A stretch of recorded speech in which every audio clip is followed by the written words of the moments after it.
नमस्कार प्यारे बच्चों। आज हम लोग पदार्थ विज्ञान का सेकंड पेपर के अंतर्गत जो पहला चैप्टर है परीक्षा, उसके अंतर्गत हम लोग चौथे पॉइंट अर्थात चौथे लेक्चर की बात करेंगे कि आयुर्वेद में चतुर्विध परीक्षा और आयुर्वेद में प्रमाण।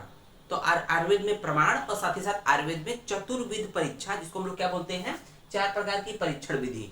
तो परीक्षा जो प्रमाणों के द्वारा ही परीक्षा की जाती है, तो चतुर्विध प्रमाणों की बात की गई है।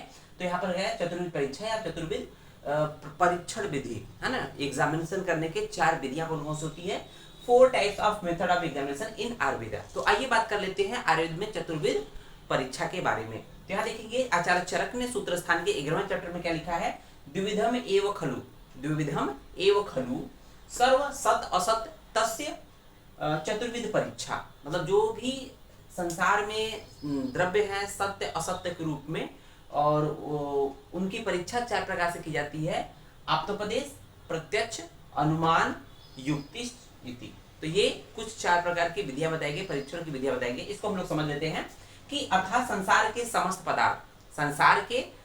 पदार्थ सत्य व असत 2 भेदों में विभक्त हैं। मतलब संसार में जितने भी पदार्थ हैं 2 ही भेद में विभक्त हैं, सत और असत। इनकी परीक्षा 4 प्रकार से की जाती है। तो इनका जितने भी सत असत पदार्थ होते हैं, इनकी परीक्षा 4 प्रकार से की जाती है। आप्तोपदेश, पहला है आप्तोपदेश, जिसको हम लोग टेस्टिमोनी बोलते हैं। दूसरा है प्रत्यक्ष, प्रत्यक्ष मतलब परसेप्शन जिसको बोलते हैं। और तीसरा होता है अनुमान, अनुमान मतलब इन्फरेंस। और चौथा है युक्ति, युक्ति मतलब प्लानिंग। तो ये 4 परीक्षाएं हैं, 4 प्रकार की परीक्षा है जो परीक्षण की विधि है। चतुर्विध परीक्षा की बात की गई है, यही चतुर्विध परीक्षा है। अब देखेंगे यहाँ पर आगम, आप्तोपदेश तथा शब्द, ये पर्यायवाची शब्द हैं। तो जो यहाँ पर आप्तोपदेश टर्म देख रहे हैं, आप्तोपदेश, इसके जो सिनोनिम्स होते हैं, पर्यायवाचित होते हैं, इसी को हम लोग आगम भी बोलते हैं। क्या बोलते हैं? आगम। तो ये आगम का मतलब क्या होता है? आप्तोपदेश होता है। तो तथा शब्द, शब्द को भी हम लोगों ने इसी आप्तोपदेश के अंतर्गत रखते हैं।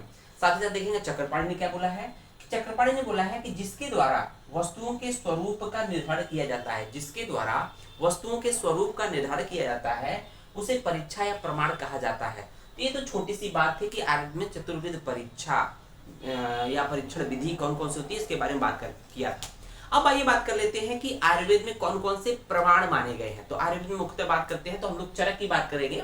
चरक ने सबसे पहले द्विविध प्रमाण की बात किया है। तो यहाँ पर देखा गया है बुद्धिमान व्यक्तियों के लिए, बुद्धिमान जो व्यक्ति होते, जो ज्ञानी पर्सन होते हैं, उनके लिए क्या बोला गया, जो परीक्षा या प्रमाण होता है वो 2 प्रकार का होता है, एक प्रत्यक्ष दूसरा अनुमान।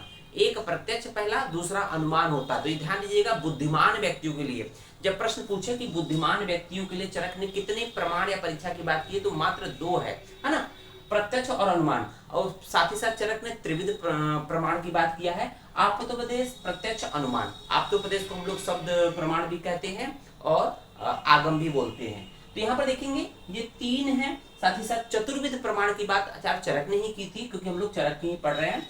तो आप्तोपदेश, प्रत्यक्ष, अनुमान, युक्ति। तो प्रश्न पूछता है युक्ति प्रमाण गिवन बाई, युक्ति प्रमाण किस आचार्य की देन है, वेरी वेरी इंपॉर्टेंट है ये वाला पॉइंट। तो आचार्य चरक ही इसके दाता है, इन्होंने ही युक्ति प्रमाण को दिया है। तो इस तरह से हम लोग देख रहे हैं कि चरक ने त्रिविध प्रमाण भी बोला, चतुर्विध प्रमाण बोला, लेकिन जो बुद्धिमान व्यक्ति होते हैं उनके लिए मात्र प्रत्यक्ष अनुमान प्रमाण ही सफिशिएंट होता है। तो उम्मीद है ये वीडियो पसंद आया होगा। धन्यवाद।